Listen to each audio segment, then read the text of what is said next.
Boa noite a todos. É com grande alegria que nós estamos aqui iniciando mais uma reunião do NEPGCL. Hoje iniciando mais uma perícope, né, do Evangelho de Mateus, intitulada Indagações de João Batista e Testemunho de Jesus a seu respeito. Hoje é dia 5/7/2022. E antes da gente iniciar, a nossa amiga Marcinha vai fazer a nossa prece inicial.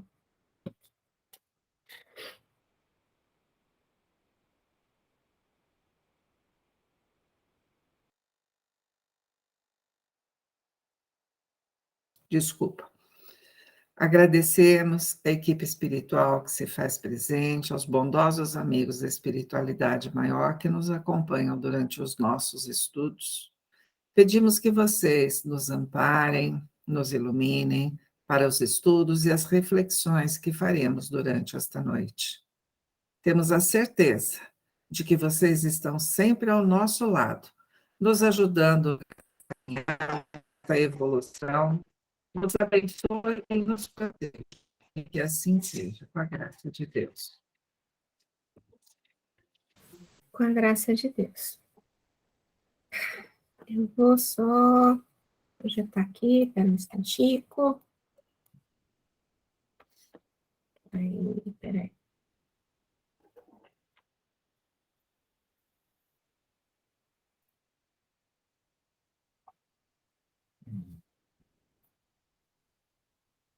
Pronto. Este é o nosso assunto de hoje, iniciando com Mateus 11:2, a perícope Indagações de João Batista e Testemunho de Jesus a seu respeito. Também está em Mateus, em Lucas e em Marcos. Ai, desculpa, eu acho que eu fiz errado aqui, depois eu corrijo. Bom, como a gente está iniciando uma perícope, apesar da gente se deter nos primeiros versículos ali, eu coloquei a perícope toda para a gente dar uma lida, tá? Para a gente se situar, né? Depois a gente pega os detalhes, certo? Então, gente, como ela é longa, eu acabei colocando só a tradução do Haroldo, viu? Depois, se vocês quiserem, eu posso até colocar no grupo as outras traduções, mas eu achei que ia ficar muito cansativo para a gente, então eu coloquei só do Haroldo, tá? Então, vamos lá. João, ouvindo no cárcere sobre as obras do Cristo, enviou seus discípulos e, por meio deles, disse-lhe: És tu aquele que vem ou esperamos outro? Jesus, em resposta, disse-lhes: Ide e anunciai a João o que ouvis e vedes. Cegos voltam a ver, coxos andam, leprosos são purificados, surdos ouvem, mortos são erguidos, pobres são evangelizados. E bem-aventurado quem não se escandalizar em mim. Assim que eles saíram, Jesus começou a dizer às turbas a respeito de João: Saíste do deserto para contemplar o quê? Um caniço sacudido pelo vento? Mas então saíste para ver o quê? Um homem vestido em trajes finos? Vede, os que vestem trajes finos estão nas casas dos reis. Mas então, saíste para ver o quê? Um profeta? Sim, vos digo eu, e mais que profeta, pois este é aquele a respeito de quem está escrito: Eis que eu envio perante a tua face o meu anjo, que preparará o teu caminho diante de ti. Amém vos digo, entre os nascidos de mulheres, não se levantou ninguém maior que João Batista, mas o menor no reino dos céus é maior que ele. Desde os dias de João Batista até agora, o reino dos céus sofre violência e os violentos se apoderam dele. Pois todos os profetas e a lei profetizaram até João. E se quiserdes aceitar, ele é o Elias que havia de vir. Quem tem ouvidos, ouça. Mas a quem assemelharei esta geração? É semelhante a criancinhas sentadas nas praças, clamando para as outras, dizendo: tocamos flauta para vós e não dançaste, cantamos lamentações e não lamentaste. Pois veio João, não comendo nem bebendo, e dizem: tem daimon.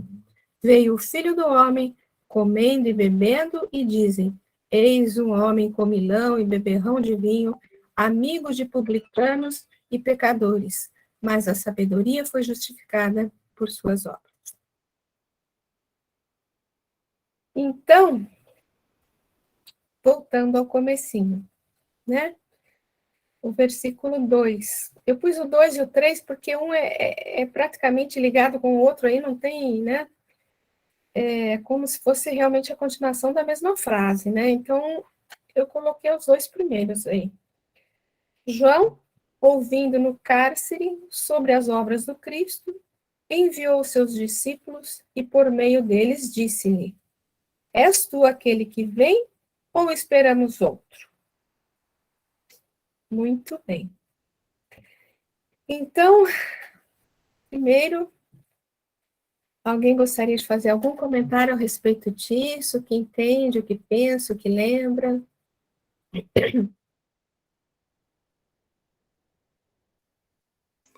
Uau! Oi. O que aqui, João, na verdade, nos fala sobre as dúvidas, né? Isso. As dúvidas momentâneas que a gente tem no caminho da gente, e principalmente em relação à divindade, em relação ao Cristo.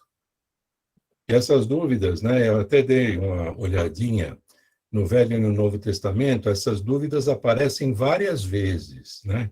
Então, por exemplo, no Velho Testamento, lá em Gênesis, quando Abraão, né, duvidou quanto à herança de Canaã, quando Deus chega para ele e diz assim: olha, eu te tirei lá de Ur, né, e te trouxe para esta terra para que você tome conta dela. E ele responde dizendo o seguinte: o Senhor Deus, como saberei que hei de herdá-la? Então, ele apresentou uma dúvida. Apesar de Deus estar dizendo para ele, estar recebendo essa mensagem, ele duvidou. No Novo Testamento, a gente tem várias passagens. Por exemplo, Tomé é um exemplo de dúvida quanto à ressurreição do Cristo, né? Marta foi outro exemplo com relação à ressurreição de Lázaro, né? Quando Jesus manda tirar a pedra, e ela diz: não adianta, olha, ele já está aí há 4 dias, né? Então, quando eu vejo apesar de João ser João, né, ser João Batista, ele ainda duvidou, porque o Cristo não se apresentava da forma como eles esperavam o Messias. Até Exato. João era muito diferente do Cristo. Apesar de todo o trabalho e de toda a obra que Jesus fazia, de que João fazia, o proceder dele era completamente diferente do proceder do Cristo, né? Então, eu acho que ele teve dúvida aí. Então, olha, pega os meus 2 discípulos lá, vai até lá e pergunta se ele é o Messias mesmo. Eu preciso saber, eu estou preso aqui, eu não posso fazer isso, né? E aí você lendo todos os demais versículos, para mim ficou muito claro isso, né? Quando Jesus responde primeiro para os discípulos, manda eles embora, e depois responde para aqueles que estão à volta, ficou muito claro isso. E isso para nós eu acho que tem um significado muito importante, que é o seguinte: quantas vezes nós duvidamos, né? A gente duvida às vezes de Deus, duvida do Cristo, a gente se diz cristão, bate no peito, procura fazer mil coisas, mas às vezes em algumas dificuldades a gente acha que Cristo não está ajudando a gente, ou os seus missionários. Então, o significado para mim desses 2 versículos e dessa passagem, basicamente, é esse. Muito legal, Walter. Muito bom mesmo. Muito bom. Alguém mais quer fazer algum comentário?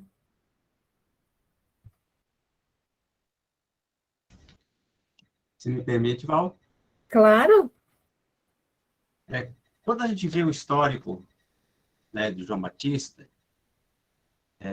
e os problemas que ele teve, imagina que ele estava preso e mesmo assim ele tinha notícia de Jesus.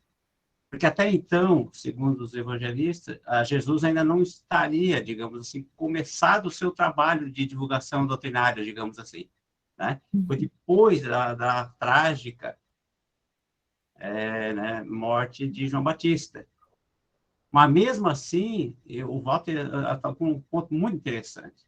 Porque a dúvida não é ruim para nós. Né? Desde que nós façamos buscar resposta para a nossa dúvida. Porque todos nós temos dúvida. Né? Aliás, a dúvida nos incita a buscar resposta.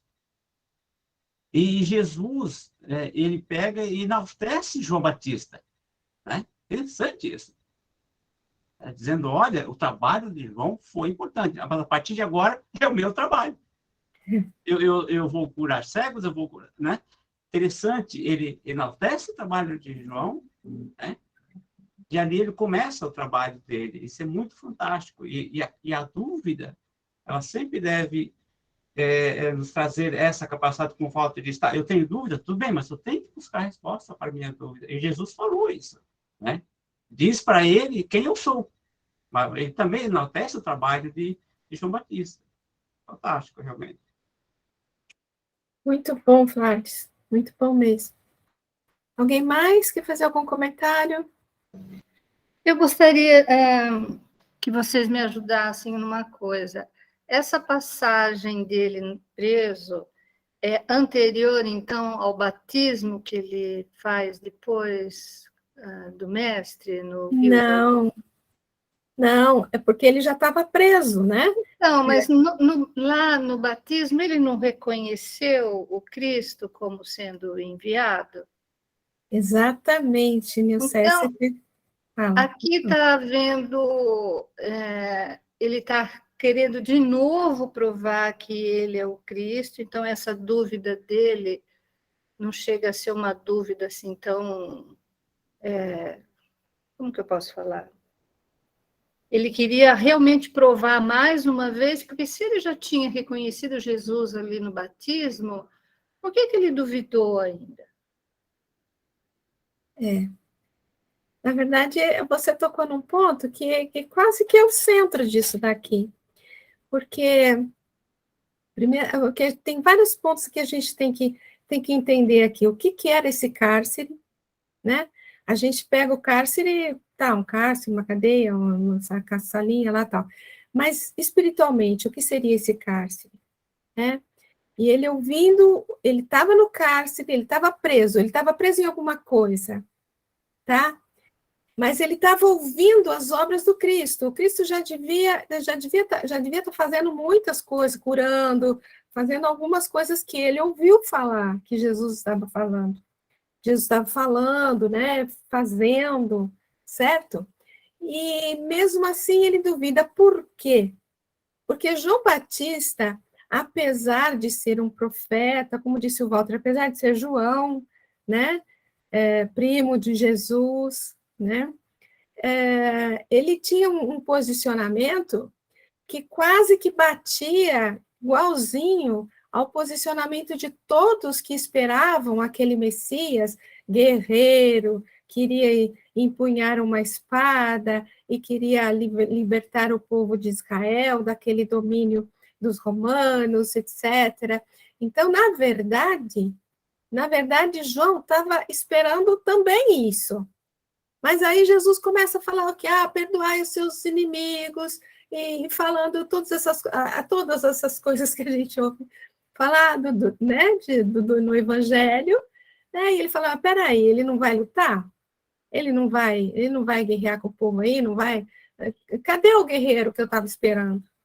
Então, no fundo, ele ainda estava esperando, como todos os outros hebreus, aquele Messias guerreiro, né?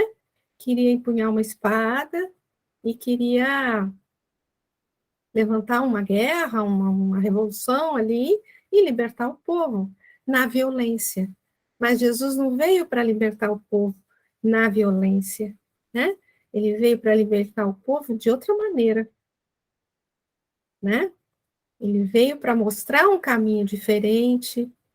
Tudo isso que a gente já sabe de Jesus, né? Então é isso. Ele falou, ó, eu queria um guerreiro, mas você está aí falando para perdoar os inimigos, para amar todo mundo. Eu só tenho que amar os judeus, né? Que era o maior conceito. A maioria deles acreditava nisso, que não precisava amar quem não fosse judeu, né? E você está falando para amar todo mundo, e considerar todo mundo igual, e aí, vou amar também os romanos que estão me dominando? Que história é essa? Você é mesmo o cara que eu estou esperando ou você não é o cara? Né? No fundo, é isso. Né? No fundo, você buscou realmente o centro aí da coisa. Acredito eu. Então, até hoje, acho que a gente está em cárcere. Porque será que nós Sob sabemos... alguns aspectos, a gente vai ver o que é cárcere mais para frente. Sob alguns aspectos, será que a nós gente estamos. conhece tudo do mestre também? Então, essa indagação que o Walter colocou, a gente faz também, né? Tem coisas que a gente não reconhece ainda. Agora fiquei bem, porque eu estava em dúvida. Eu falei, mas se ele já sabia quem é, tudo bem. Obrigada. Então, e esse cárcere nosso, depois a gente vai ver até uma questão do Livro dos Espíritos que elucida a gente um pouco sobre isso. Porque nós podemos estar num cárcere, por exemplo, da vaidade, nós podemos estar no cárcere do poder, não é? O cárcere o cárcere espiritual é aquilo que nos prende e nos impede de progredir, nos impede de crescer, nos impede de avançar. Tá? Alguém mais quer falar alguma coisa? Tem mais uma coisa que me chama a atenção aí, Val, no que você falou, que é o seguinte: quando João Batista sabia que Jesus era o Messias, mas ele esperava um Messias, ele mentalizava, ele idealizava um Messias diferente, um procedimento diferente, né? E Jesus usa os seus poderes não para a força, mas para o convencimento, através do amor, através de falar para o coração dos homens e tal. Isso remete um pouco para a gente. Quando a gente idealiza as coisas e as pessoas de acordo com a cabeça da gente, sem procurar analisar ou prestar atenção ou dar o devido valor para como as coisas ou as pessoas são, né? E aí, muitas vezes, isso nos leva também a uma série de dúvidas em relação a decisões, a caminhos, etc. Então, quando você falou aqui de João idealizando Jesus como um guerreiro, tal, nós todos fazemos muito isso ainda, né? A gente idealiza de acordo com a cabeça da gente, mas nem sempre, ou quase sempre, não é como a gente pensa ou a gente quer, né? Exatamente. Então, alguém quer falar mais alguma coisa? Senão vou... Não? Ó, então, primeiro eu vou colocar aqui alguns textos que vai mostrar para a gente, então, o que seriam, então, essas obras do Cristo que ele estava ouvindo, né? Então, vamos pensar... Espera aí que está chegando alguém aqui. A Elis. Ai, desculpa, eu fiz uma bobagem aqui. Espera aí. Pronto. Então, primeiro nós vamos pensar em o que seriam essas obras do Cristo. O que é a obra do Cristo conosco? O que seria a obra do Cristo conosco? Alguém consegue falar? Alguém gostaria de falar alguma coisa? O que é a obra do Cristo conosco? Boa noite, Liz.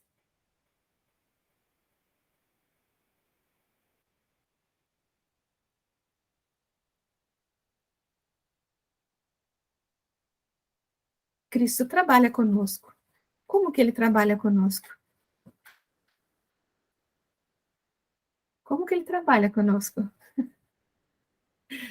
Ele trabalha conosco, nos dando, por exemplo, nos dando grandes oportunidades para a gente estar crescendo, para a gente estar aprendendo, para a gente estar renovando a nossa existência, o nosso padrão espiritual, não é?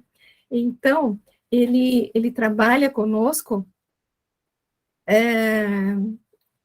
assim, fundamentalmente, vamos dizer assim, com misericórdia, porque todos nós nos equivocamos muito, né?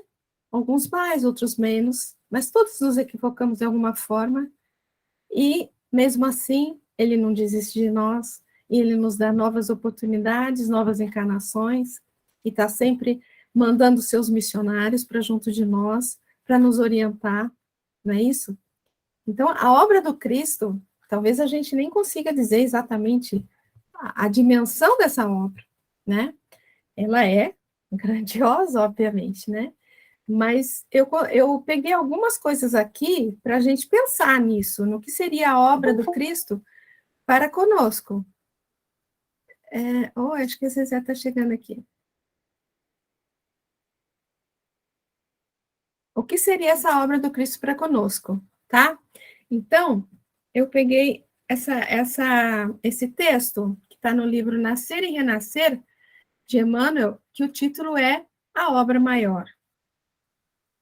Todos os serviços do cristianismo na Terra são plantações do céu no escuro solo humano, fecundando o bem e a luz na gleba da existência. Em todos os caminhos do mundo, a influência cristã significa solidariedade e cultura, mensagem de entendimento e bálsamo de perdão. A obra maior do Evangelho, porém, é o aperfeiçoamento da criatura, quando a criatura lhe assinala os princípios de reforma e elevação. A alma ligada ao Cristo é flama renovadora atuando no chão, embora vivendo na luz do amor. Não duvides, estende os braços à dor e diminui quanto puderes os gritos do sofrimento em torno de ti. Descerra os lábios e ensina a verdade simples, segundo a ideia nobre que te brilha no pensamento. Entretanto, cada hora e cada dia, busca aperfeiçoar o próprio espírito à prática dos ensinos do Cristo, nosso Mestre Senhor. A alma restaurada é base à restauração humana. Deixa que as mãos sábias de Jesus te tomem o coração, aprimorando-te os impulsos, e ainda mesmo que te pareça a existência terrestre um império de tribulações, guarda a certeza de que o Cristo, em nós, é a obra maior a que será justo aspirarmos no campo da redenção. Alguém quer comentar alguma coisa? Eu achei fantástico esse 11 aqui. A alma restaurada é base à restauração humana. Ou seja, ele não trabalha no atacado, né? Ele trabalha no varejo. O trabalho do Cristo é de coração para coração. Então, uma alma restaurada, ela pode restaurar muita coisa, ela pode iluminar muitas outras. É só a gente lembrar do Chico. Era uma alma. Olha o tanto que ele fez. Era uma alma, né?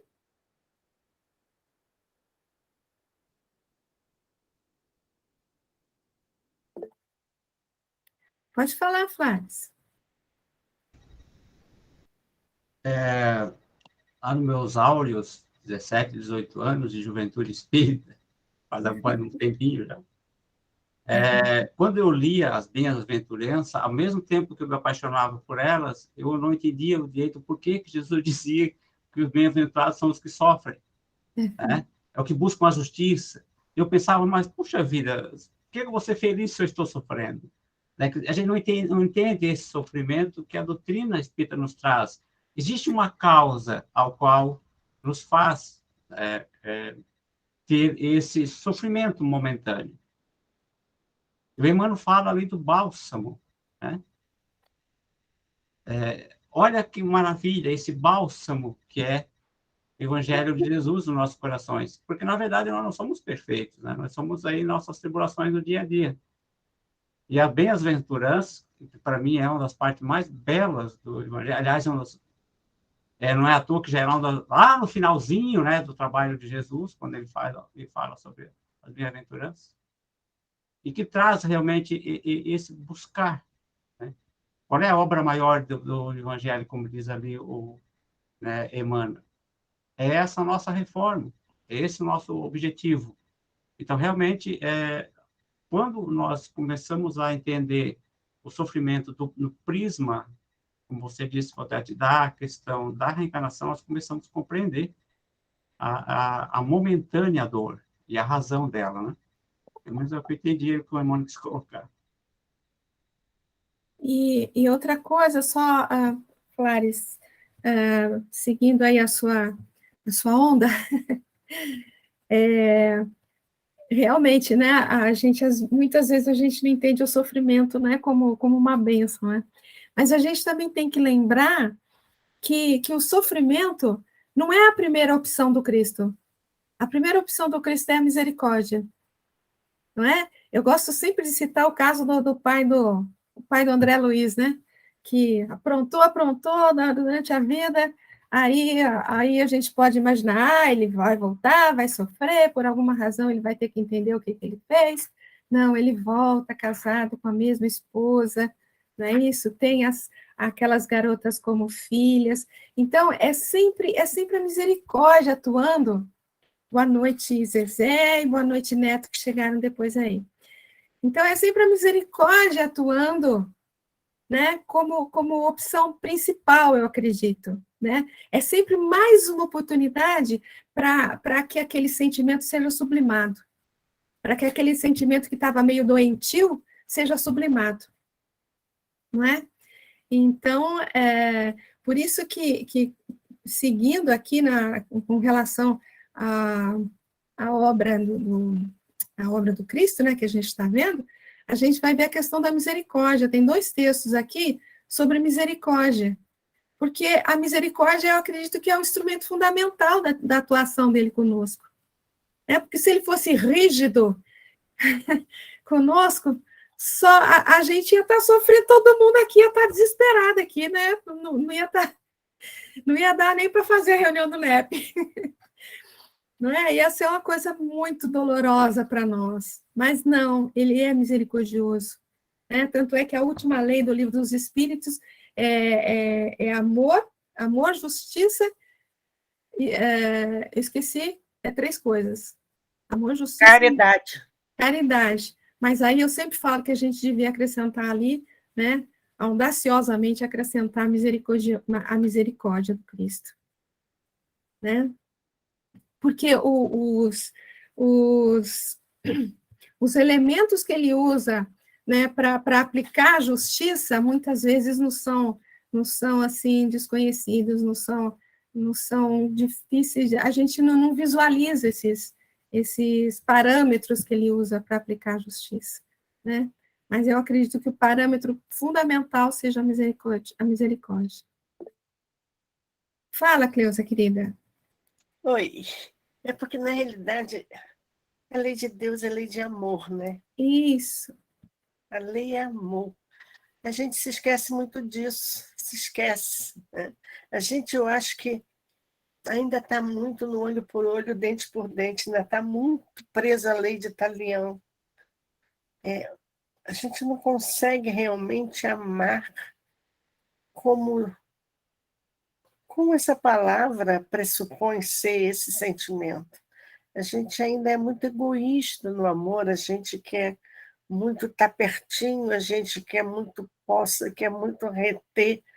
Então, a gente ainda é muito materialista. Ontem a gente estava conversando sobre dar outra face, e quando fala no dar a outra face, né, você dar a outra face, o texto do Evangelho, no texto diz também, quer dizer, se aquele te pedir emprestado, né, empresta aquele que te não dê as costas para aquele que te pedir emprestado.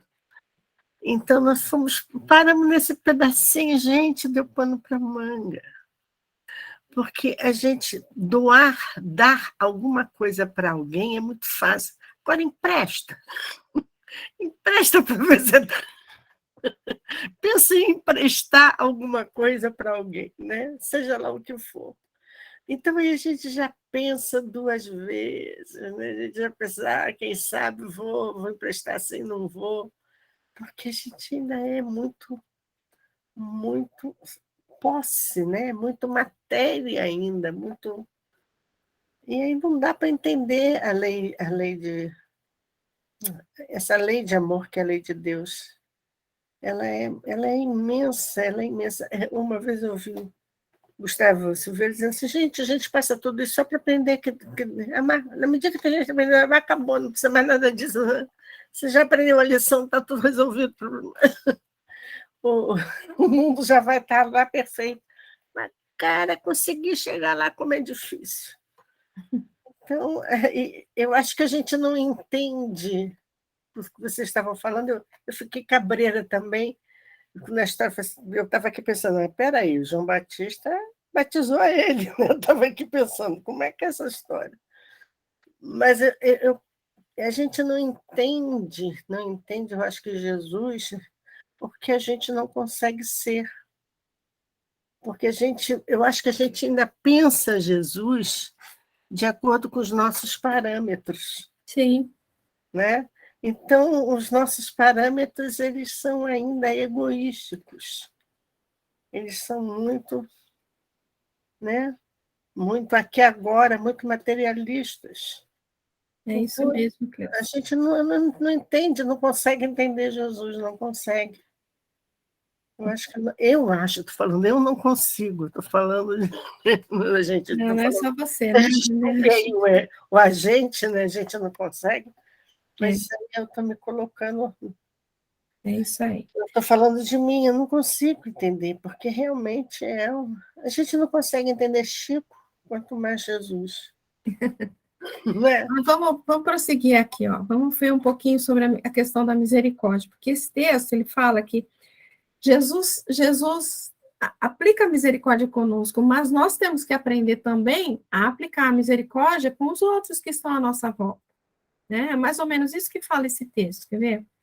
Cultivar a misericórdia não é alcançar exclamações de piedade inativa para o céu, lastimando os males do outro com a boca e guardando os braços em repouso, diante do sofrimento alheio que nos convoca ao auxílio, à fraternidade e à cooperação. Aprendamos a cultuar a misericórdia do silêncio perante os erros do vizinho, ou da ação benfeitora, ajudando aqueles que nos desajudam, amparando aos que nos descompreendem e estendendo as mãos amigas aos perturbados, aos tristes e aos indiferentes. Defrontado pelo rico, ser misericordioso para com ele, a fim de que o ouro não lhe enregele o coração. Defrontado pelo rico. Ai, desculpa, eu copiei 2 vezes a mesma coisa aqui, desculpa. À frente do necessitado, ser igualmente misericordioso, a fim de que a carência dos recursos materiais não lhe induza o espírito à revolta e à maldade. Se usares a misericórdia para com o teu companheiro, no lar ou na tenda de trabalho, a serenidade será um bálsamo a fluir de teu verbo e a extravasar-se de tua alma, erguendo a paz que ilumina e socorre a todos. Quantas vezes nos fazemos autores da indisciplina e da insubmissão, da secura e da aspereza, em torno dos próprios passos, por falta de misericórdia em nossas palavras e em nossos pensamentos? Plantemo-la em nosso caminho, trabalhando, construindo e colaborando incessantemente com o bem, na certeza de que a compaixão não é o remédio para os dias cor-de-rosa, e sim para os momentos de tempestade e incompreensão. Bem-aventurados os misericordiosos que lutam e sofrem, que se agitam e trabalham na materialização do bem comum, porque todos aqueles que fazem da piedade o serviço constante do amor encontram realmente as portas abertas para o reino de Deus. Bonito, né? Alguém quer comentar alguma coisa? Então, se ele é misericordioso conosco, é uma das coisas que a gente precisa aprender com ele, não é?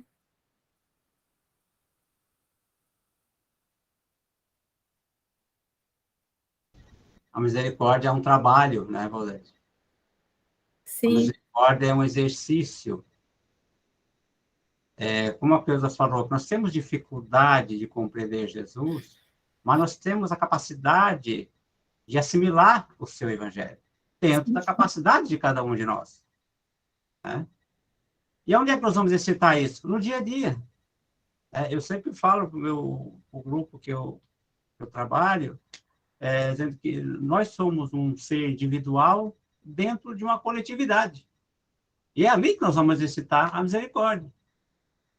Né? Porque quando Jesus diz não julgueis, ele não diz só, não julgueis por causa disso, por causa daquilo. Ele foi imperativo, ele foi positivo. Não julgueis. Ora, Jesus sabia que o nosso julgamento está sempre pautado ainda pela nossa vaidade, prepotência, né? Um conceito pré, né? E não está nesse conjunto. Então, ele diz, deixa que que o Pai vai fazer esse trabalho de burilamento aos nossos... Nós não nos preocupemos com o erro do outro, aí. Nos preocupemos com o nosso trabalho, né? E a misericórdia vem nesse sentido. E é muito difícil, é verdade, mas é muito difícil a gente ser misericordioso. Por quê? Porque nós ainda estamos arraigados no nosso coração a inveja, a prepotência, o orgulho, né? Que vai bater nossa porta de vez em quando. Então, a misericórdia não é uma coisa que às vezes muitas pessoas acham que a misericórdia é do fraco. Não, senão Jesus não tinha falado para nós, é o contrário. Né? Porque a misericórdia é dos fortes. Porque é um trabalho de burilamento. Com essas nossas dificuldades de compreensão do Evangelho, só nós vamos fazer esse trabalho no dia a dia. E assim nós vamos eliminando, penso eu, ainda as nossas dúvidas a respeito do trabalho de Jesus para conosco. muito bom, Flares. Realmente a gente não consegue exercitar nenhuma das virtudes se a gente não estiver em comunidade, né? Se a gente estiver isolado, não tem jeito, né? Nós nascemos, nós viemos para ficar em comunidade, para que um possa ajudar o outro, para que um possa contribuir com o crescimento do outro, né? Alguém mais quer fazer algum comentário, Marcinha? Viu, Val? Nós fizemos um estudo sobre a misericórdia no Reforma Íntima, né? Então, a gente viu com mais profundidade, né? E a conclusão que eu, Márcia, cheguei é isso: a gente tem que realmente amar o nosso próximo, auxiliar o nosso próximo a conviver, né? Entender as misérias dele, morais, que todas nós também temos, né? Mas eu acho que, acima de tudo, é a gente aprender a suportar, né? De forma cristã, as misérias dos outros. Não ficar julgando, auxiliar. É isso aí. Tem um lugarzinho, não sei que carta do Paulo, que ele fala, né? Suportai-vos uns aos outros, né? E é difícil, tem hora. Mas é necessário. Às vezes é um exercício bem difícil, sim, bem difícil. Porque nós também precisaremos, né? Que o outro nos suporte. Com certeza, com certeza. A gente sempre tem que entender o outro no sentido de que a gente pode estar fazendo a mesma coisa em outros momentos, né? Sempre, né? Mais alguma coisa? Vou prosseguir aqui. É mais um texto de misericórdia, ó. Instrumentos do tempo. Não aguardes a queda espetacular do próximo, nos despenhadeiros do crime ou do sofrimento, para exercer o dom da misericórdia que o Senhor cultivou em nossa fé. Mais vale o amparo previdente da preservação do equilíbrio que o remédio de efeito problemático no reajuste. Não desperdice teus minutos na expectação inoperante, exclamando à frente dos problemas difíceis: amanhã farei alguma coisa, depois tentarei realizar, um dia chegará, quando a oportunidade surgir. Ataca agora mesmo o serviço da fraternidade, para que a compaixão não seja em teu espírito um ornamento inútil. Ornamento inútil é fogo, hein? Sê misericordioso para com os que te cercam. Inicia a obra da benemerência em tua própria casa, distribuindo algumas palavras de incentivo com quem te comunga o cálice de luta. Ajuda aos mentores do teu caminho com algum sorriso de compreensão. Restaura a coragem na alma da esposa, restabelece o bom ânimo do companheiro, auxilia os irmãos, usando a chave milagrosa do carinho. E não te esqueças do apoio que os corações juvenis reclamam de tua boa vontade e de tua experiência que o Cristo enriqueceu. Há 1000 meios de praticar a misericórdia a cada dia. Não ouvides o silêncio da calúnia, a bondade para com todos, a gentileza incessante, a frase amiga que reconforta, a roupa que se fez inútil para o corpo, suscetível de ser aproveitada pelo irmão mais necessitado, o pão dividido, a prece em comum, a conversação edificante, o gesto espontâneo de solidariedade. Ninguém é tão pobre que não possa dar alguma coisa aos semelhantes, e aquele que se compadece e ajuda, cede ao próximo algo de si mesmo. Não te detenhas, portanto, não admitas que a incerteza ou o temor te imobilizem o passo. Vale-te das horas e auxilia sempre, sem ostentação de virtude, sem reclamação, sem alarde, e a vida entesourará as suas migalhas de amor, delas formando a tua riqueza imperecível na bem-aventurança espiritual. Então, né, depois do que a Cleusa falou, do que o Clarice falou, a Marcinha também, às vezes é muito difícil, às vezes é muito difícil, realmente às vezes é muito difícil, mas existem muitos outros momentos mais fáceis que a gente pode ir cultivando, né? Ele citou tantas coisinhas aqui que aparentemente parecem pequeninas, né? Parecem pequeninas, mas que pode fazer toda a diferença na vida de uma pessoa. Pode fazer toda a diferença num momento ali de tristeza, de desequilíbrio, né? Pode fazer toda a diferença. E nesse 10 aqui, quando ele fala, ninguém é tão pobre que não possa dar alguma coisa aos semelhantes, e ninguém é tão rico que não precise de alguma coisa também. Não é? Então, a gente tem que ter paciência, muitas vezes, cultivar, eu acho que cultivar a misericórdia tem tudo a ver também com cultivar a paciência, né? Porque em alguns momentos ela se faz necessária para que a misericórdia aconteça, né? Alguém quer comentar, gente? Val, Silvinha, oi, tudo bem? irmã. Tudo bom? Eu estava procurando aqui sobre misericórdia, né? É, E daí tem um lugarzinho que eu achei que ele fala assim, Paulo nos ensina que a misericórdia é um conjunto de atitudes que envolvem bondade, humildade, mansidão, paciência para suportar uns aos outros e, por último, perdão. É tudo isso. que lindo, né? É lindo. E isso é aquilo que eu concordo com você, né? É o dia a dia, são as pequenas coisas, né? Da gente estar atento consigo mesmo, para naquele momento difícil, dar aquela palavra que conforta, né? Oferecer um abraço, dividir o pão e tantas outras coisas que a gente pode fazer todo dia, toda hora a gente está atento, né? Ser misericordioso em aceitar que aquele que está do seu lado está num dia que não está bom, ele precisa da sua vibração, da sua oração, da sua compreensão. É isso. É isso aí, né? E toda grande obra, ela começa com pequenos detalhes, né? Com pequenos detalhes. Então, com pequenos atos que a gente vai construindo a nossa edificação, né? Porque muitos são chamados, poucos os escolhidos. Na verdade, quando se fala em chamados, parece que são chamados só para Paulo de Tarso, para Chico, para... Não, todos nós somos chamados, né? Todos nós somos chamados. E cada um tem a sua missãozinha. A sua missãozinha.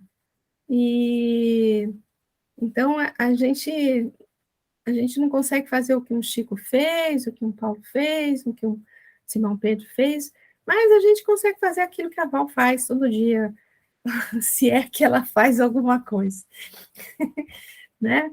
Ou o que a Nilceia faz, o que a Silvia faz, o Valtinho, a Rita, e todos nós, cada um de nós pode um pouquinho, pode fazer, né? Val, estava pensando, né, sobre o que você estava falando no texto anterior, qual é a obra do Cristo em nós, né?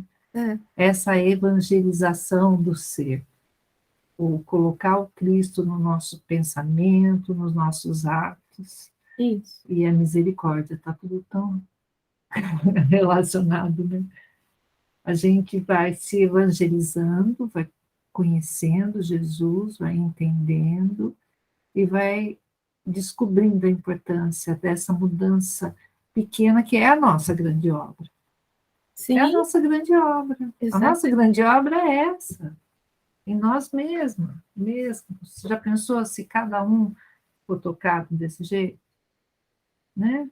O mundo não ia melhorar. É isso aí. É isso aí, porque a reforma íntima é uma grande obra.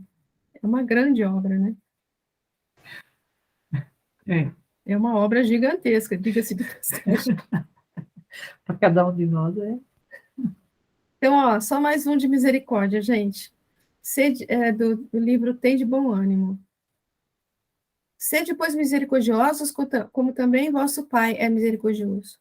A misericórdia será sempre compreensão e amor em todas as circunstâncias da vida. Olha aí, vocês já falaram sobre isso, né? Deixa que a misericórdia te ilumine o coração e segue em teu próprio caminho, auxiliando sempre. Compadece-te dos infelizes. Não lhes conheces os problemas desde o princípio. Compadece-te dos afortunados. Desconheces que provações terão eles pela frente. Compadece-te dos maus. Eles ignoram as consequências dos próprios atos nos sofrimentos que os esperam. Em todos os problemas do caminho que a divina providência te deu a percorrer, usa a misericórdia e acertarás. E agora nós vamos para a questão do cárcere, gente. O que é cárcere, né? Lembra que a gente falou? O nosso cárcere pode ser é aquilo que nos impede de crescer, né? Nós podemos estar o nosso cárcere pode ser a vaidade, pode ser o poder, pode ser o egoísmo, pode ser tanta coisa. Aí no Livro dos Espíritos, na questão 118, podem os espíritos degenerar, voltar, né? Não. À medida que avançam, compreendem o que os distanciava da perfeição. Concluindo uma prova, o espírito fica com a ciência que dali lhe veio e não a esquece. Pode permanecer estacionário, mas não retrograda. Esse permanecer estacionário é o nosso cárcere.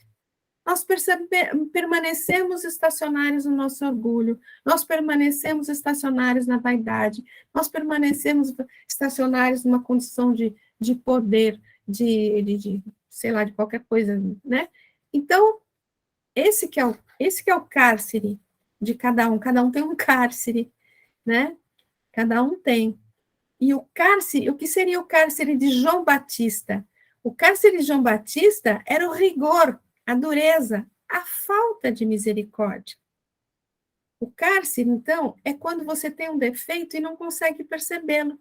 Por que você não avança? Por que você não se liberta desse cárcere? Porque você não sabe que ele está lá. Você não se dá conta da sua vaidade, do seu prazer pelo poder, do seu egoísmo, do seu orgulho. Você não se dá conta. Então, aqui embaixo tem 3 condições que a gente lembra de posicionamentos do João Batista que mostrava a dureza dele, o rigor dele, né? E lá em Mateus 3, por exemplo, ele falava, porque já o machado está posto à raiz das árvores. Toda árvore, porém, que não dá fruto, será cortada e lançada no fogo. Em Lucas, o machado já está colocado junto à raiz, pois toda árvore que não produz bom fruto é cortada e lançada no fogo. E no Lucas também, a pá está na sua mão para limpar sua eira e recolher o trigo do seu celeiro. Todavia queimará a palha com fogo inextinguível. Essas eram palavras frases do João Batista. Então, mesmo arrependei-vos, está na hora, né? Então, era essa condição, era esse rigor, essa dureza de João Batista que fez com que ele duvidasse realmente que Jesus seria o Messias. Certo? Algum comentário?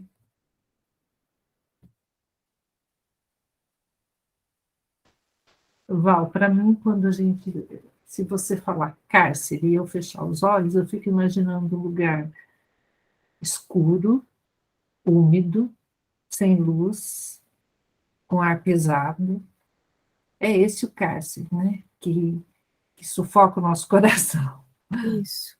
Né? É exatamente isso. Né? Um lugar sem luz, sem a luz do amor, sem a luz do conhecimento. Né? Sim, eu acho que quando essa palavra é usada é bem para mostrar essa atitude interior, né? Daquilo que te afasta da luz, que te deixa fechado em si mesmo, pesado, difícil respirar, difícil expandir, né? Aquela coisa. É isso aí, Silvinha. Elis? Boa noite a todos. Eu lembrava, pensava que muitas vezes demoram muitas encarnações para a gente tirar esses cárceres, Sim. porque eles acabam se tornando máscaras e a gente internaliza como se fosse a nossa própria personalidade. Então, quando Jesus olhava para as pessoas, ele conseguia ver além do que aquela máscara naquele momento. Quando ele olhava para Maria Madalena, quando ele olhava para Paulo, que tinha tantas prisões em si mesmo. E a gente adora fazer isso, né? Parece que é um movimento que a gente já se habituou a colocar máscaras e colocar prisões e impedimentos. Então, eu penso que o nosso exercício é fazer esse movimento de autoanálise constante, né? E de observação também do que é que nós, no nosso dia a dia, transformamos numa prisão, num cárcere, vamos dizer assim. E aí você falou de João Batista, muitas vezes são as nossas verdades, né, absolutas, e elas são tão pequenas, né, diante da lei divina, diante da grandeza do amor de Deus. E aí, para a gente poder transcender, a gente vai ter que se libertar de muita coisa ainda, né? Muito bom, Elis. Você citou Paulo, né? Paulo Flares quer falar? Pode falar, Flares. Não, pode completar o seu raciocínio. Como? Se quiser completar o seu raciocínio, tudo bem. Eu só ia falar que ela citou Paulo, e que qual seria o cárcere de Paulo, né? Seria aquele cárcere no dogmatismo, daquele conhecimento antigo, daqueles preceitos religiosos que ele aceitava como verdadeiros, né? E que depois ele reconhece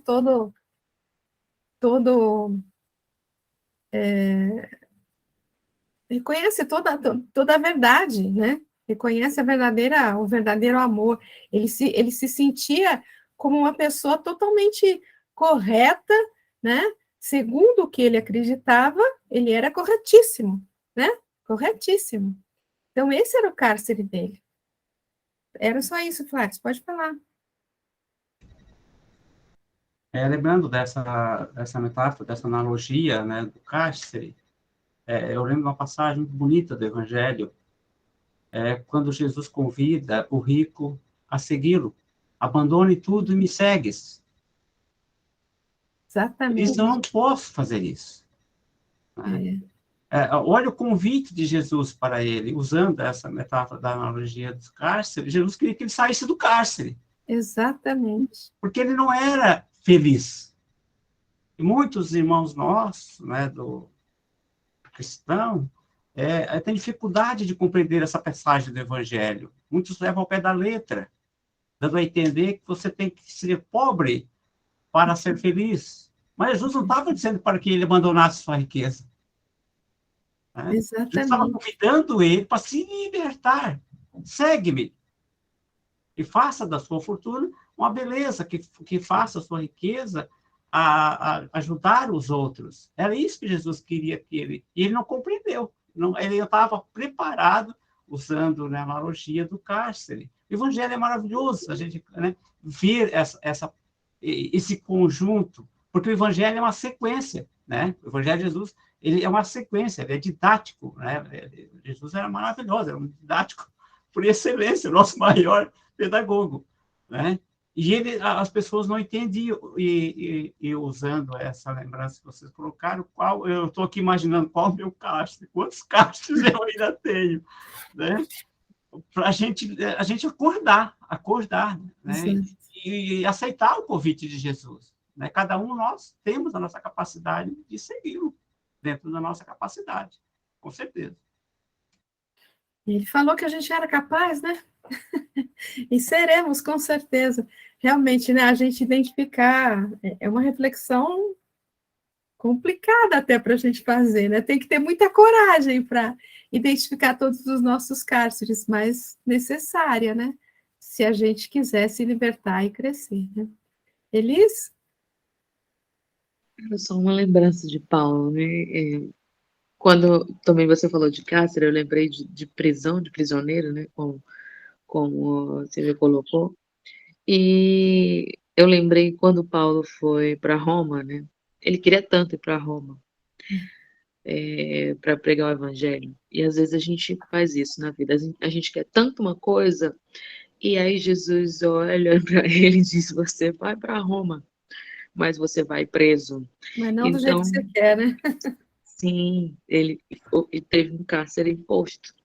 Então, a vida também às vezes faz isso com a gente, né? Tem algumas situações que a gente precisa, que estamos presos nessas situações, mas que é um convite para que a gente possa, dentro delas, transcender, né? Como Paulo, ele foi a Roma, mas ele foi preso. Não era uma circunstância muito agradável, mas era a melhor que Jesus tinha para ele naquele momento. É isso que a gente não entende às vezes, né?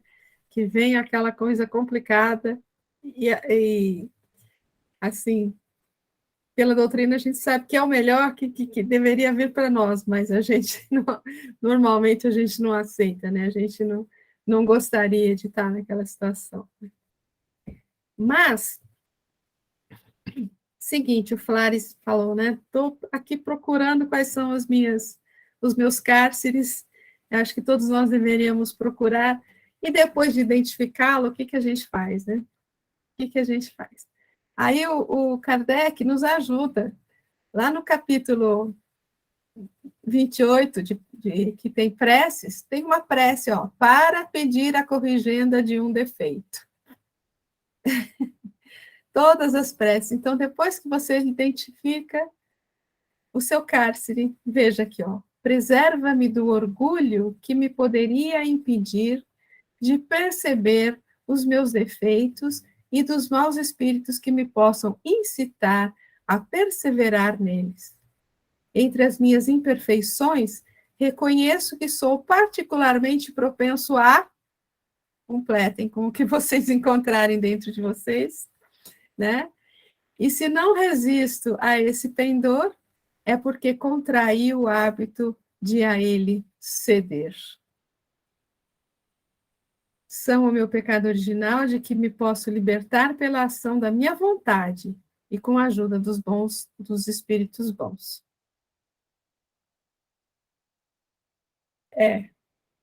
Ele fala pecado original aqui, mas eu acho que a gente tem que entender esse pecado original não como entende a Igreja Católica, né, mas original de outras, o que eu trago de outras existências, né, é o meu pecado original, né. pecado também, entre aspas, né? A minha dificuldade trazida, vamos dizer assim, de outras encarnações, né? A dificuldade que carrego. Isto, a dificuldade que eu carrego. Eu achei muito engraçado, porque o Flávio estava ali falando sobre isso, né? Quais são os meus cárceres? Eu estava aqui pensando, quais são os meus cárceres? Quais são tantos que eu tenho que listar aqui, né? Nesse momento? Esse estudo nos leva a refletir sobre isso tudo. E eu sempre falo que um dos nossos cárceres, que todos temos, alguns mais rígidos que outros, é o orgulho, né? A gente sempre acha que a gente está agindo corretamente. A gente não acorda durante o dia e fala, hoje eu vou fazer uma besteira, né? Hoje eu vou fazer alguma coisa errada. Não, a gente acorda com a intenção de que o dia seja bom e que a gente não caia em nenhum equívoco, né? Mas, muitas vezes, nós caímos em alguns equívocos e o nosso orgulho não deixa a gente perceber que nós caímos. Não é isso? Então, eu acredito que um dos nossos cárceres realmente é o orgulho, né? É muito difícil a gente se desvencilhar dele. O Emmanuel fala que é um dos piores, uma das piores dificuldades, né, dos homens, é isso daí, né? Cleusa?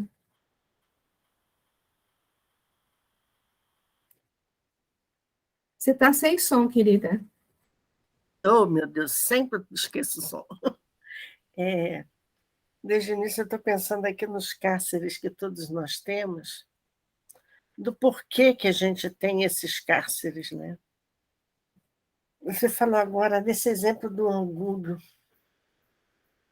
Como é difícil para a gente reconhecer o que está errado, como é difícil para a gente reconhecer que não sabe, que não pode, que não, né, não tem aquela capacidade, a capacitação e por aí vai.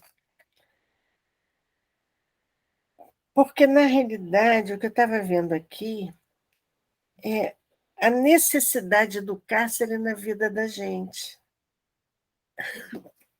Ele, ao mesmo tempo que ele aprisiona, ele limita, né, a gente, ele impede o crescimento, de forma igual, ele também nos dá conforto, porque ele é o conhecido. Então, você circula por dentro do cárcere, conhecendo todos os pedacinhos, todos os cantinhos, então você se sente confortável daquela maneira. E, às vezes, abrir a porta para sair desse cárcere, você não sabe o que você vai ter dando um passo adiante, o que você vai encontrar. E a gente tem medo de dar esse passo, né? A gente se sente inseguro, a gente se sente incapaz, impotente, sem condição, porque a gente ainda tem muito do antigo, daquele homem primitivo que precisava lutar, que precisava defender a sua comida, defender seu espaço, senão isso ainda está muito arraigado dentro da gente. Então, um exercício, eu acho um exercício grandioso de soltura, você se libertar do cárcere, eu pensando aqui, seria muito você também ter condição de caminhar pelo desconhecido. Aceitar esse desconhecido e ir se movimentando nele e se reestruturando nele, tendo a priori a certeza que vai ter ferramentas, condições internas de conseguir bem se comportar, bem se dirigir nessa nova maneira de ser. Porque a tendência nossa natural é voltar para o inconhecido. E aí o cárcere fica muito confortável na vida da gente, muito confortável. Porque se a gente é orgulhoso, né? De repente, não lembro do exemplo que você falou, mas se eu não for orgulhoso, como é que eu vou lidar com aquela pessoa que não que de repente quer me maltratar, me desfazer, ou seja lá o que for. Com que ferramentas eu vou lidar com ela? Então, aí, de repente, o orgulho serve para chegar e enfrentar e reagir de alguma forma, né? Então, esses cárceres são... Por isso eu vejo, eles são muito complicados da gente se livrar deles. É um trabalho muito lento mesmo, muito lento. Porque dá um passinho pequenininho, aí sente que está firme, aí abre mão daquilo. Dá mais um passinho, abre mão mais daquele outro pensar. E aos pouquinhos é que a gente vai se tornando mais confortável nessa forma de existir, mas, como se dizia antigamente, livre, leve e solta, né? Porque a gente precisa dessas paredes aí internas para poder ter mais tranquilidade, mais confiança, mas sei lá. Eu estava começando a pensar nessa... Então, Minha cabeça estava indo meio por aí. Então, Cris, o que você está falando é assim, ó, que está aqui, inclusive, né? E se não resisto a esse pendor, se eu não consigo me libertar desse cárcere, é porque eu contraí o hábito de a ele ceder, né? Porque realmente é o mais confortável, né? O desconhecido para a gente sempre é desconhecido, sempre há uma dificuldade, sempre há amedrontador. É amedrontador, sempre é um desafio, né? Sempre é um desafio. Mas a gente só vai conseguir passo a passo, como você falou, e sempre com a ação da nossa vontade, como está aqui, ó, pela ação da minha vontade e com a ajuda dos bons espíritos.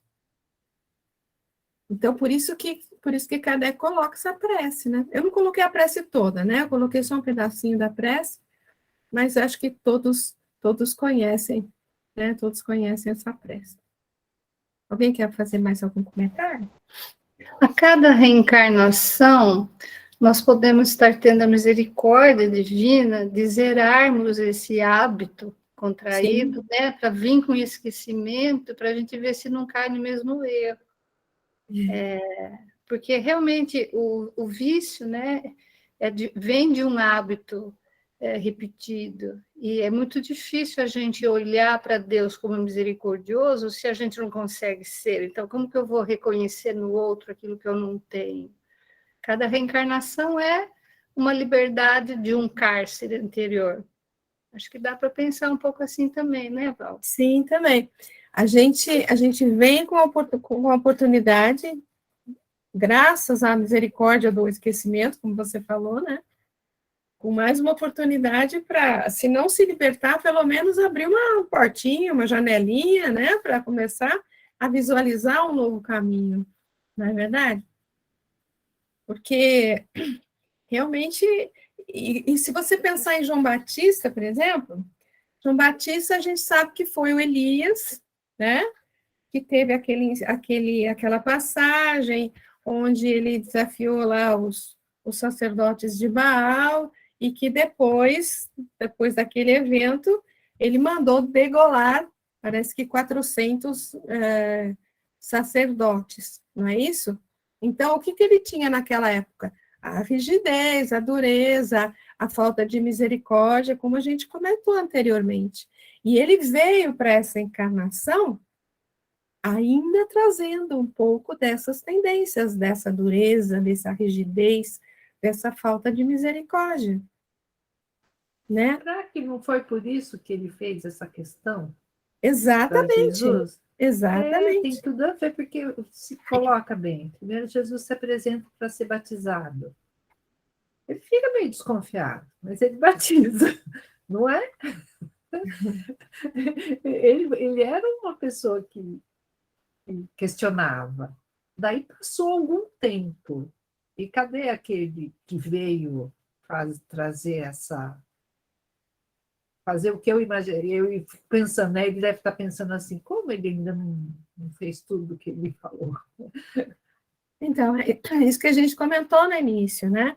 Ele ainda tinha dentro dele aquela mesma ideia, que tinham todos os hebreus que aguardavam aquele Messias revolucionário, guerreiro, que ia libertar com uma guerra, ia empunhar a espada, ia brigar com todo mundo, e com violência, tal, provavelmente, ele iria conseguir libertar o povo hebreu, né? Eu acho legal que você faz essa lembrança. E foi Elias. Daí você começa a perceber como é que era o Elias. Daí você entende porque o João está sendo assim. Então, exatamente.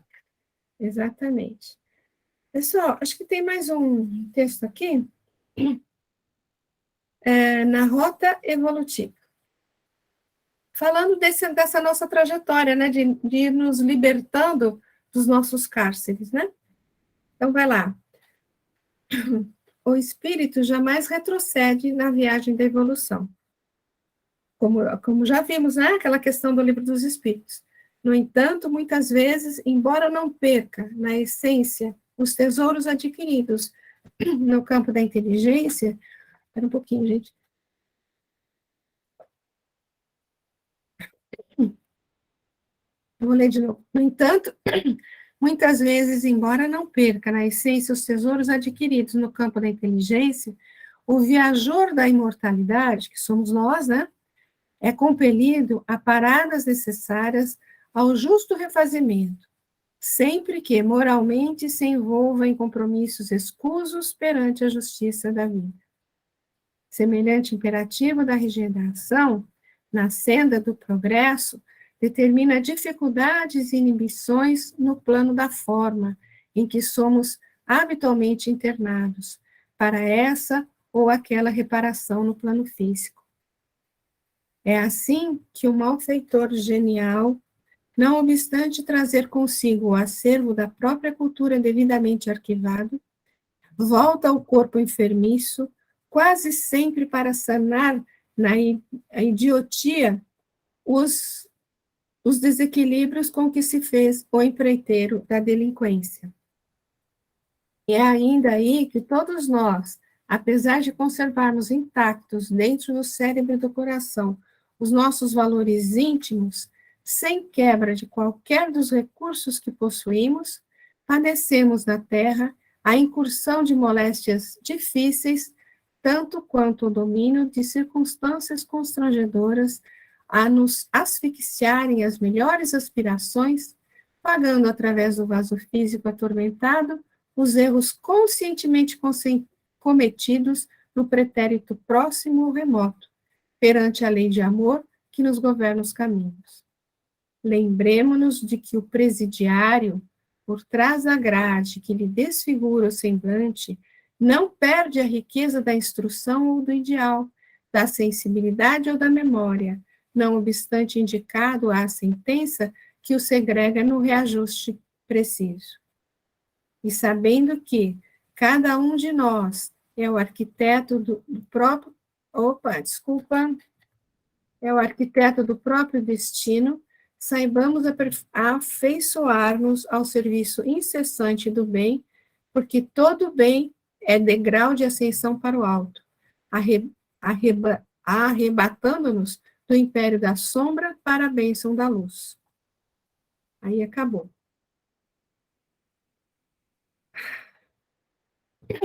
Quer dizer, a gente volta, lembremos-nos de que o presidiário, por trás da grade que lhe afigura o semblante, não perde a riqueza da instrução ou do ideal, da sensibilidade ou da memória, não obstante indicado a sentença que o degrada no resgate preciso. Quer dizer, muitas vezes a gente volta, né? A gente volta reencarnado, passando por uma certa condição difícil, né? Mas nós não perdemos toda a nossa riqueza, toda a instrução, todas as nossas aquisições de outras existências. Mesmo sentenciados a passar por alguma aflição, como o Flores comentou no início, né?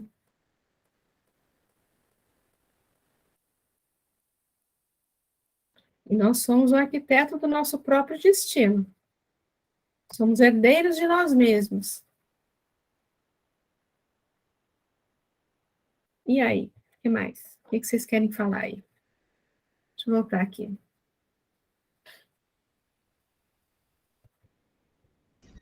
E como é difícil, né, Val? A compreensão do sofrimento sem a pluralidade das existências. Né? É muito difícil. Aí nós entramos naquela questão, né, do eterno mal, do eterno bem, né, da justiça que virá um dia para nos libertar, ou então que Jesus morreu para nos salvar, e etc., porque nós não compreendamos, não conseguimos compreender um pouquinho do sofrimento e porque das diferenças de comportamento que cada um tem, inclusive dentro do próprio lar. Dentre irmãos, onde tem uma família com vários irmãos, e são comportamentos completamente diferentes. Como isso se sucede? Né? Eu sou de uma família de pessoas de grandes, eu sou o único perdido lá dentro, eu sou o único espírita.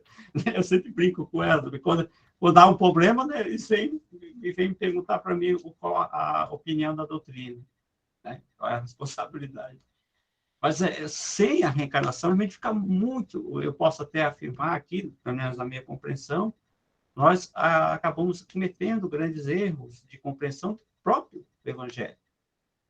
Porque senão nós não vamos ter uma razão de explicação ou da misericórdia do nosso sofrimento. Se Deus é justo e bom, né, e Ele é perfeito, então tudo que está dentro do nosso processo de aprendizado está dentro dessa lei. Quando nós saímos da lei é que aparece a dor. Então o problema não está em Deus, né? Não está em Jesus, não está no outro, está em mim. Eu tenho que voltar à lei, como ele diz ali. Né? Saímos desse processo e reiniciamos o outro. Mas se nós não tivermos a ideia da pluralidade das existências, se torna muito difícil nós compreender a questão do nosso próprio sofrimento e das nossas dificuldades comportamentais. Né? Perfeito, Flávio. E assim, sabendo de tudo isso, né, eu acho que o modo como nós aplicamos o nosso tempo é fundamental, eu acredito. Hoje mesmo eu assisti uma palestra aí, estava refletindo sobre o seguinte, se você for pensar, Jesus, apesar de ele ter vivido 30 e poucos anos, mas nós temos 3 anos de apostolado, 3 anos. Você pegar um Eurípides Barçanufo, por exemplo, ele desencarnou jovem. Você pegar Kardec, ele trabalhou o quê? Parece que 10 anos, 9 anos, 10 anos, uma coisa assim. Né? Se você pegar um Estevão, ele foi jovem e deixou um trabalho belíssimo. Né? Então, apesar de Chico ter ficado 90 e tantos anos, né? Mas a maioria desses missionários, eles tiveram um tempo pequeno de trabalho, foi um trabalho grandioso, né? Então, nós não sabemos quanto tempo nós temos aqui. Então, a aplicação do nosso tempo para que a gente consiga nos libertar desses cárceres e que na próxima vinda estejamos numa condição muito melhorada, é fundamental. É fundamental, né? Todos sabemos que nós estamos nesse momento de transição. Então, nós estamos, em toda a nossa existência, nós estamos no momento mais importante de toda a nossa existência. De toda a nossa existência, né? Tanto para nós como para a humanidade, porque como foi aquele texto que a gente leu, uma alma regenerada, ela pode contribuir com a humanidade, né? Então, a lição de hoje é identificar nossos cárceres e tentar nos libertarmos dele. Pois, Zé, fala aí, querida. Eu estava aqui meditando e tudo que eu estava ouvindo. Muito obrigada a todos pelas reflexões. E eu estava pensando assim, ó, o pior cárcere que nós temos é a cegueira. Porque quando nós estamos cegos às nossas dificuldades íntimas, nós não conseguimos trabalhá-las, né? Então, é preciso que a gente veja. E para isso, a gente precisa, eu estava pensando na oração, né? Uhum. E realmente a gente precisa dessas orações para que a gente tenha olhos de ver, porque mesmo se estivermos ainda em cárcere, porque não nos libertamos de estanque, né? É um processo, né? Como foi tudo dito aqui, nós podemos fazer algo, mesmo estando ainda encarcerado. E como Paulo nos mostra, né? Ele estava literalmente encarcerado, e, no entanto, o que ele fez? Um prodígio enorme, né? Ali naqueles momentos. E a gente pode, independentemente desse cárcere, mas se a gente estiver atento e conseguindo enxergá-los, né, nós vamos conseguindo trabalhar um dia, outro e outro e outro para a nossa libertação final. Assim, tem que ser ao mesmo tempo, enxergando e trabalhando, enxergando e servindo, para que a gente possa se libertar realmente. Então, acho que a gente conseguir ver, né, é o mais importante, né, para a gente poder realmente identificar aquilo que precisamos trabalhar em nós mesmos, né? Porque quando a gente fala em reforma íntima, são tantos íntimos, né, que nós temos que trabalhar, são tantos pontos que às vezes a gente vai deixando uns lá debaixo, né, do tapete, lá, papapá. Então, enxergar onde devo começar, né? Eu devo atacar esse aqui, que é o mais difícil, e trabalhar, e sedimentando as virtudes, mas buscando realmente esses pontos fracos que temos, né? É isso que eu estava aqui refletindo, e essa reflexão de hoje me fez muito bem. Muito obrigada. Muito bom mesmo. Alguém mais quer fazer alguma consideração, gente?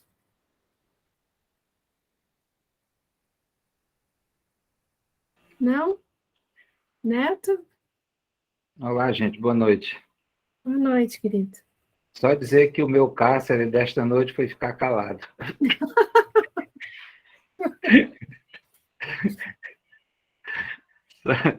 Somente isso. Somente isso. Tudo bem, a gente entende. A gente ainda vai levar a chave para você. Então, eu vou encerrar aqui. Muito bom, gente. Foi muito bom hoje. Muito bom mesmo. Então, chegamos aqui no nosso horário. Semana que vem a gente prossegue com Mateus. E vamos fazer a nossa prece, então, de encerramento. Ilceia, você pode fazer, querida?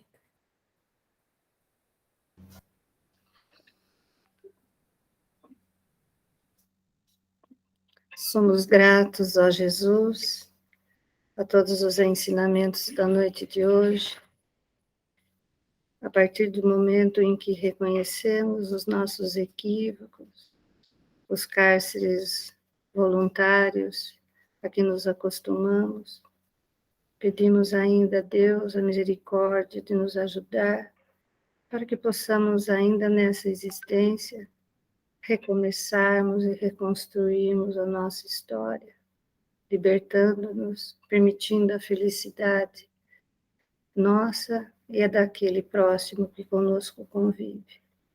Que Jesus nos proteja e abençoe, para que a nossa transformação, a nossa reforma íntima, possa ter um sucesso, um êxito, sempre abençoado pelos mentores e por Deus, nosso Pai.